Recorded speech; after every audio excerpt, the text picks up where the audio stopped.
자, 내분비계에 작용하는 거 이제 끝내고, 자, 지금부터는, 한 6차시 정도까지는 항균요법, 균에 대한 것들을 죽이는 항균제, 또는 항바이러스제, 또는 뭐 구충제, 이런 것들에 대한 설명들을 순차적으로 하도록 하겠습니다.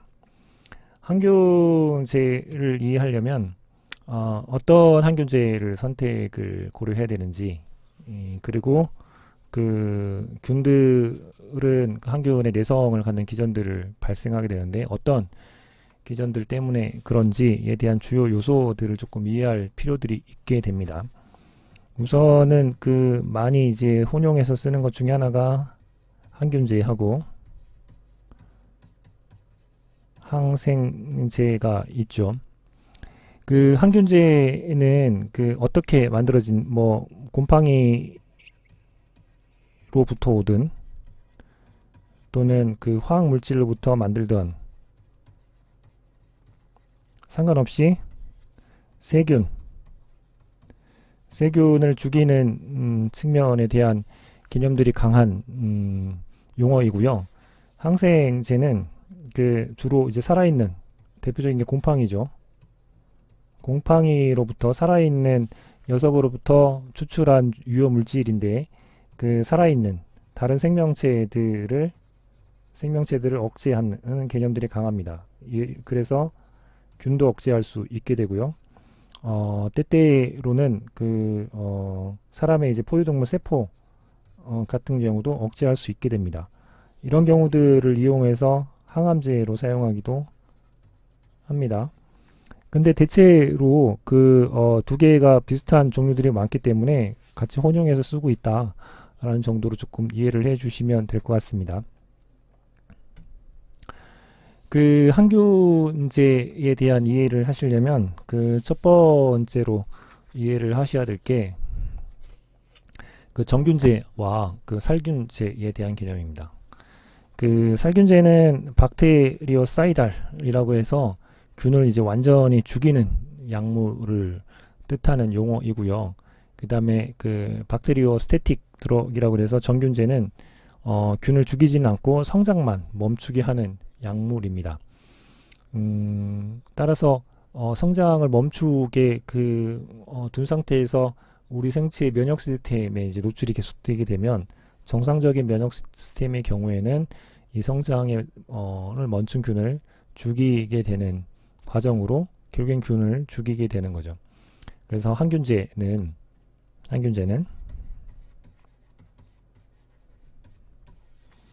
그게 균을 완전히 죽이는 거, 그 다음에 균의 성장을 멈출 수 있는 두 가지의 분류로 나눠진다 라는 것들을 이해하시면 되고, 그 정균제와 살균제를 이해하시게 되면 그 균들을 키웠을 때 그 약물이 없게 되면 균은 계속 자라게 되죠. 그런데 그 살균제를 키우게 되면 균이 이제 완전히 죽어서 없어지는 거고요. 정균제를 주게 되면 균이 이제 더 이상 증식하지 않고 일정한 상태로 계속 있게 되는 형태를 보이게 되는 작용이라고 보시면 됩니다. 그 다음에 이제 항균제를 이해하시려면 그 최소 억제 농도하고 최소 살균 농도를 이해할 수 있어야 됩니다. 최소 억제 농도는 그 미니멈 이니비터리 콘센트레이션 이라고 해서 MIC라고 표현을 하고요.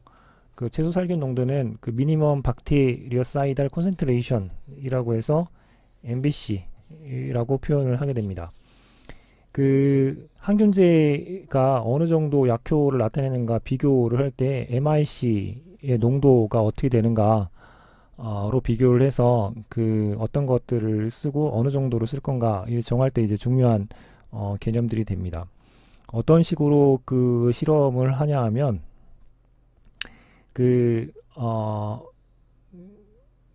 항균제에 해당하는 것을 농도를 여러 가지로 해서 0.5부터 64까지 농도를 낮은 것부터 높은 것들로 만든 균 배양액을 만들고요. 이 배양액에다가 균을 접종을 시킵니다. 접종을 시키면 이제 어떤 일들이 벌어지냐 하면 이렇게 항균제가 존재함에도 불구하고 자라는 녀석이 있고요. 그리고 항균제가 존재함으로 해서 자라지 않는 지점들이 발생하겠죠. 2번부터 이제 더 이상 자라지 않는 지점들이 발생하게 됩니다.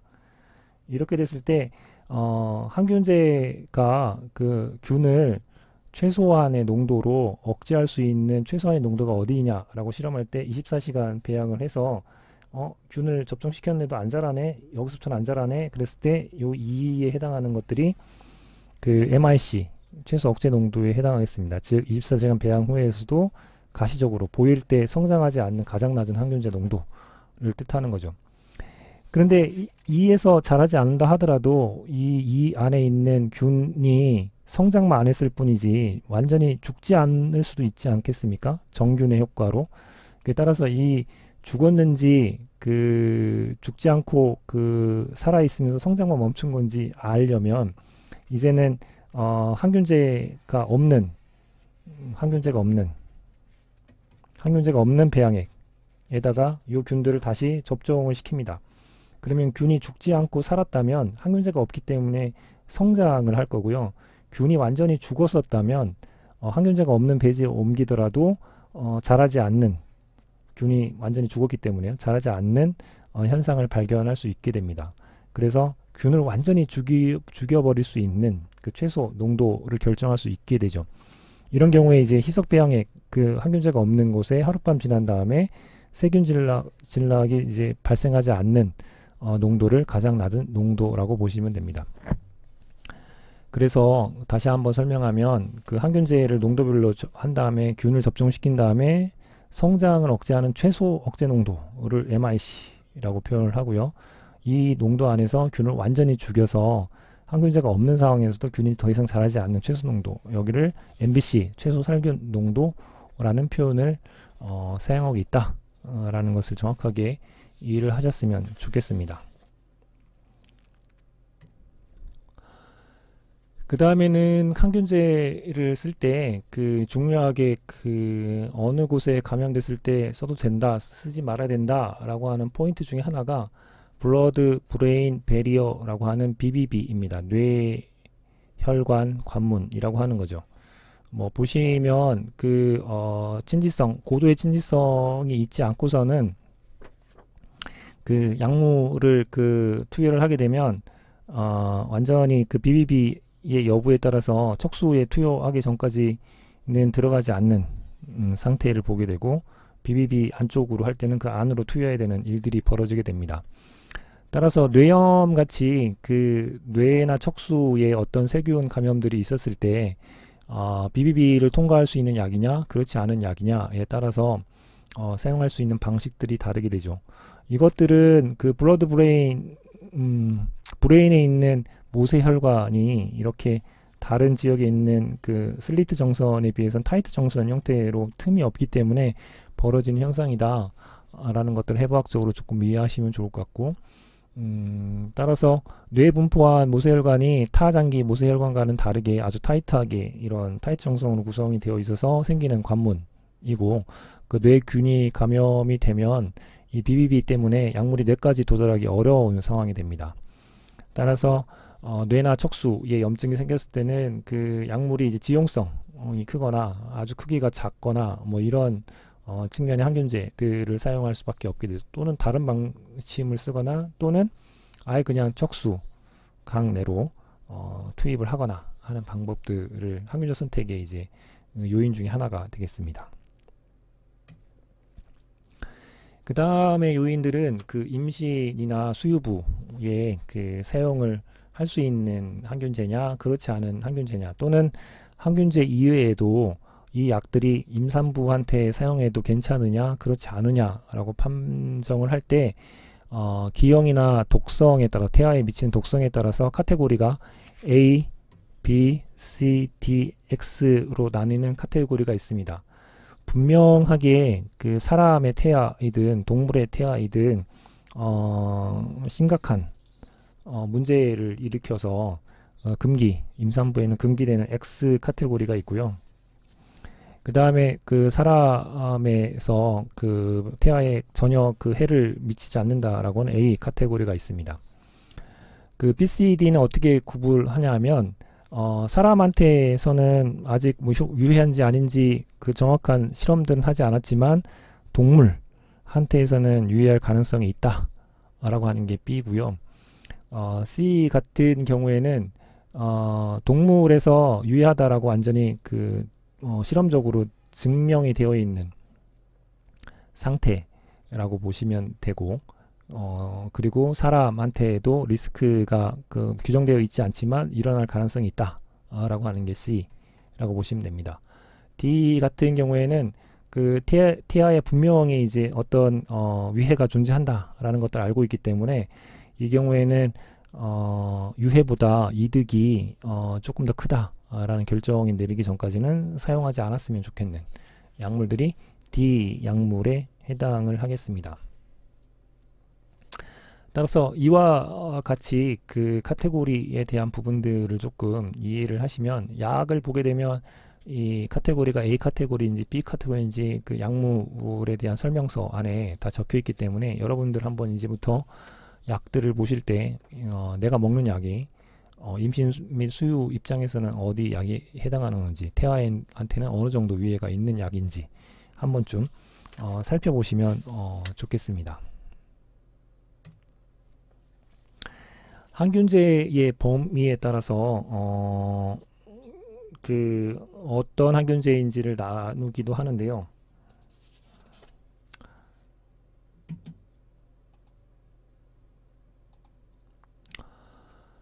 그 협범위 항생제, 확장범위 항생제, 광범위 항생제 이런 식으로 항균제를 썼을 때 균들을 어떻게 죽이는가에 따른 범주들이 존재를 합니다.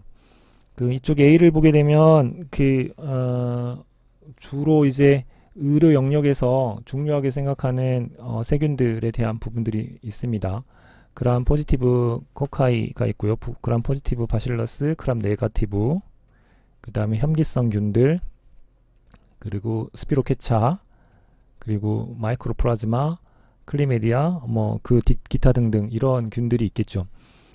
그 협범위 항생제는 굉장히 그 일정한 균들만 죽이는 항생제입니다. 그래서 그 균 이외에는 특별하게 작용하지 않는다라고 보시면 되고요. 뭐 대표적으로 이소니아직 같은 그 결핵균만 죽이는 항생제가 있죠. 그 다음에는 확장범위라고 해서 같은 종류의 이제 균들이지만 그람 포지티브, 네가티브 정도까지 균들이 이제 확장이 되어서 죽이는 항생제들 확장범위라고 생각하면 되고요.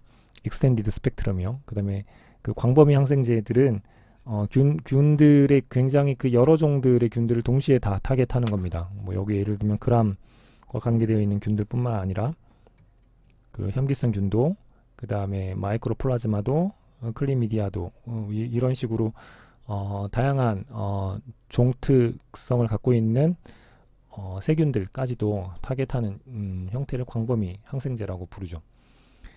그 우리가 만약에 균에 감염이 됐다 라고 했을 때 그 균들을 동정을 해내기 전까지는 그 경험적으로 광범위 항생제를 쓰는 경험적으로 사용을 많이 하게 됩니다. 이유는 혹 확장범위나 협범위 같은 것들 썼을 때 그 생각하는 균들이 아닌 균에 감염될 가능성들이 있기 때문이죠. 근데 문제점 중에 하나는 세균들은 항생제하고 만나는 그 시간이나 찬스가 많아지게 되면 내성균주가 생길 수 있는 가능성들이 높아집니다. 내성균주가 생긴다라고 하는 뜻은 더 이상 그 녀석을 공격할 수 있는 무기가 점점 사라진다라고 하는 뜻이죠. 그에 따라서 무턱대고 광범위 항생제로 오랫동안 사용하는 것들은 썩 좋은 방법들은 아닙니다. 따라서 세균들을 빠른 속도로 동정을 해서 적절한 그 항균 효과를 내는 녀석으로 대치를 해서 항균제에 대한 부분들을 하는 것들이 좋게 되죠. 그 병원들에서 항균제 사용에 대한 부분들을 평가를 하게 되고, 그것들을 잘 사용하는 곳인지 안 사용하는 곳인지를 평가를 계속해서 항생제에 대한 사용들을 적절하게 때에 따라서는 최소화시키라고 공고하는 이유들은, 내성균주가 발생을 하게 되면 치료할 수 있는 무기들이 사라짐으로 더 위험할 수 있기 때문에 그런 일들이 벌어지게 됩니다. 그러면 그 항생제에 대해서 균들은 도대체 어떤 기전으로 내성을 갖는가 라고 생각을 해보면, 첫 번째는 그 항생제는 균만을 죽이려고 만든 거기 때문에 그 사람 세포에는 없고 균에만 가지고 있는 것들을 타겟으로 삼아서 그곳을 공격을 합니다. 근데 공격을 받다 보면 이 항생 물질이 여기를 공격하는구나 라고 생각이 들어서 공격하는 부위를 다른 모양으로 변화시켜서 내성을 갖는 기전들이 있고요. 그 다음에는 그 항생제가 균에 작용을 하려면 균 안으로 그 항생 물질, 항균 물질이 들어가야 되는데 잘 들어가지 못하도록 투과성들을 낮춰주는 방법, 또는 들어오더라도 퍼내는, 이플럭스 시켜서 밖으로 퍼내서 약물 축적을 감소시키는 방법으로 내성을 갖는 기전이 있습니다. 그 다음에는 그 항생제도 그 어떤 화학 구조를 갖고 있기 때문에 그것을 일정한 효소에 의해서 파괴시킬 수 있는 형태의 구조들이 있습니다. 대표적으로 벡타락탐 링을 갖고 있는 녀석들은 벡타락탐메이즈에 의해서 파괴가 쉽게 되는데, 이러한 벡타락탐메이즈 같은 것들을 갖고 있는 균들은 벡타락탐 링을 갖고 있는 항균제에 대한 내성들을 갖게 됩니다. 즉 효소적으로 그 항생제들을 불활성화 시켜서 내성을 갖는 기전, 이렇게 크게 세 가지 정도의 기전으로 움직이고 있다 라고 보시면 될 것 같습니다. 그러면 이제는 그 여러 가지 고민과 딜레마에 빠지게 되는데, 무조건적으로 그 항생제를 적게 쓰거나 안 쓰는 게 좋은 거냐? 그렇지는 않습니다. 그 예방적으로 그 감염의 위험성이 상당히 높을 때는 그 미리 예방적으로 써서 감염 자체를 차단하는 것들이 오히려 더 좋은 그 효과를 낼 수 있기 때문에 특별한 상황에서는 항생제를 쓰도록 권장을 하고 있습니다. 첫 번째는 그 류마틱 하트 디지즈 같은 것들의 히스토리가 있는 환자분들한테는 여러 가지 감염 위험성들이 있기 때문에 예방적으로 항생제를 사용하도록 권고하고 있고요. 다음에 치과 치료 상황에서도 입에 그 감염할 수 있는 세균하고 접촉할 찬스가 너무 높기 때문에 치과 치료에 도 예방적으로 항생제를 사용할 수 있도록 하고 있고요.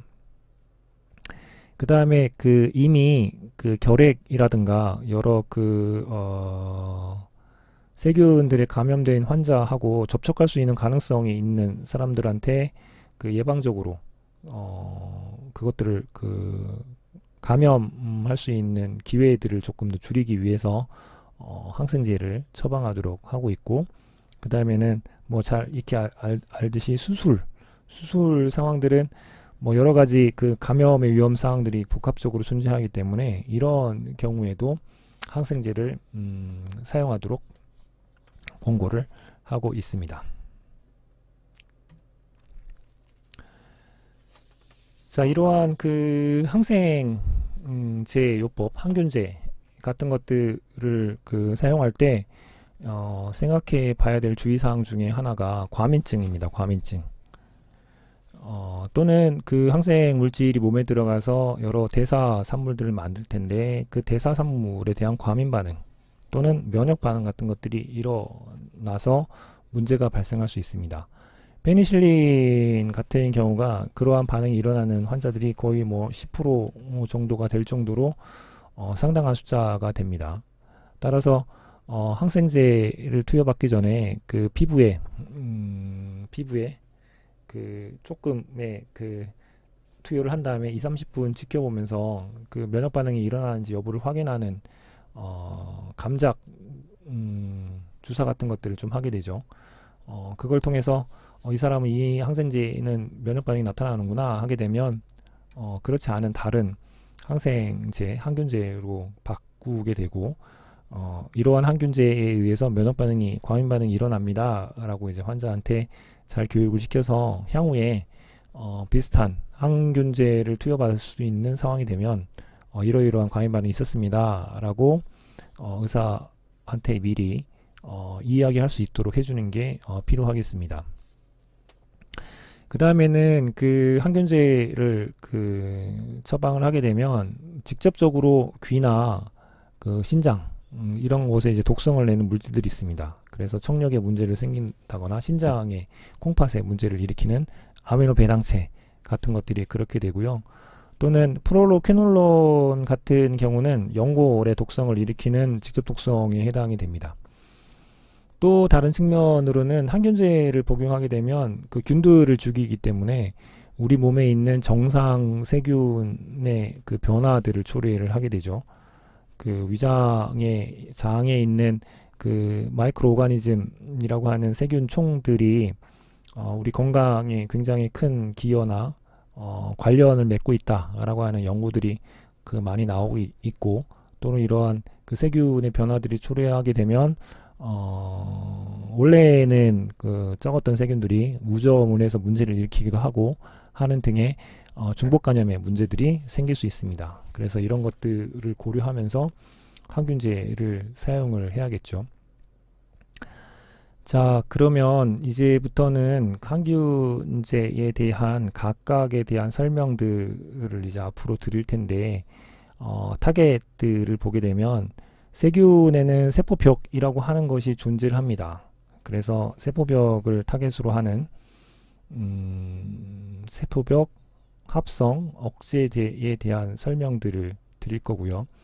두 번째는 세균만 갖고 있는 리보솜을 타겟으로 하는 단백질 합성 억제제에 대한 설명을 드릴 거고요. 그 다음에는 여러 이제 메타볼리즘에 필요한 그 원소들을 억제하는 메타볼리즘 이니비터에 대한 설명을 드릴 거고, 그 다음에는 그 DNA가 복제를 하려면 여러 가지 복제하기 필요한 효소들의 작용들이 필요한데, 그것들을 억제를 해서 복제를 못하도록 하는 기능들이 있고, 또 어떤 것들, 특히 결핵균 같은 경우가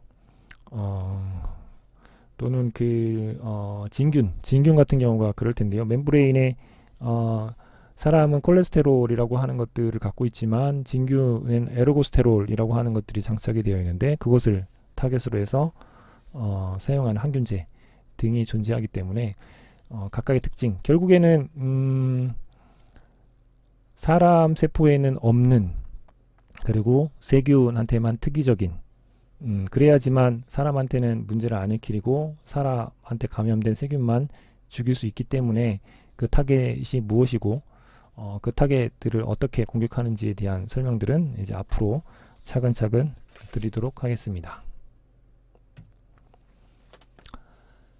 자, 이렇게 이제 항생제에 대해서 고려해야 될 사항들, 그리고 이 균들이 어떻게 내성을 갖는가에 대한 중요한 세 가지 요소들에 대한 정리들을 쭉 드렸습니다.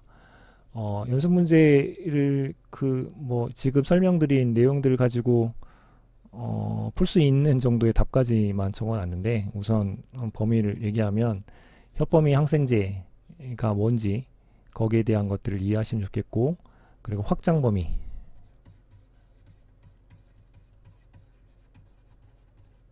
그리고 광범위, 요 항생제들에 대한 개념에 대한 이해들을 하시면 좋겠다라는 말씀을 드렸죠.